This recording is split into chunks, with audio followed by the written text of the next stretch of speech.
Nhiều anh em hỏi á là cái đây là cái đế yên zin nè, khi mình bỏ vào nè, đây là mút zin nha, mút zin đeo xe nè, còn bên đây là mút của Huy Nguyễn nè, sản xuất riêng cho dòng Bituon nè, thấy không? Hai bên là nó như nhau nha, bỏ vô là khớp hết nè, thấy không?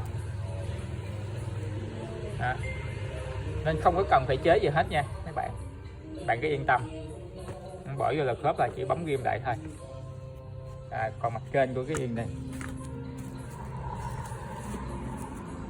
đây là mút của Huy Nguyễn, còn đây là mút zin, khác nhau hoàn toàn nha mấy bạn, độ đàn hồi tốt hơn.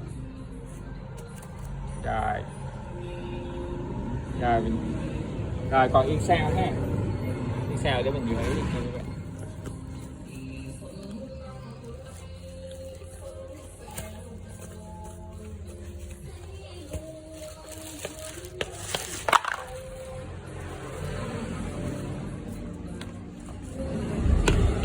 Rồi đây là yên sao, đây là mút của Huy Nguyễn nè ha,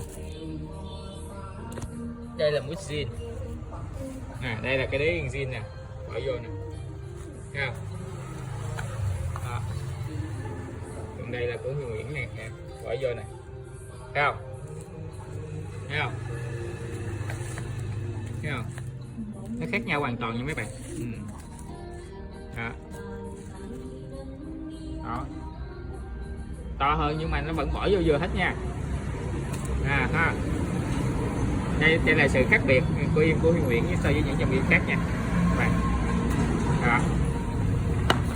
Mút đúc nguyên khối hoàn toàn nha, không có đắp gọt gì hết mấy bạn. Thấy không? Rồi, cảm ơn mấy bạn nha.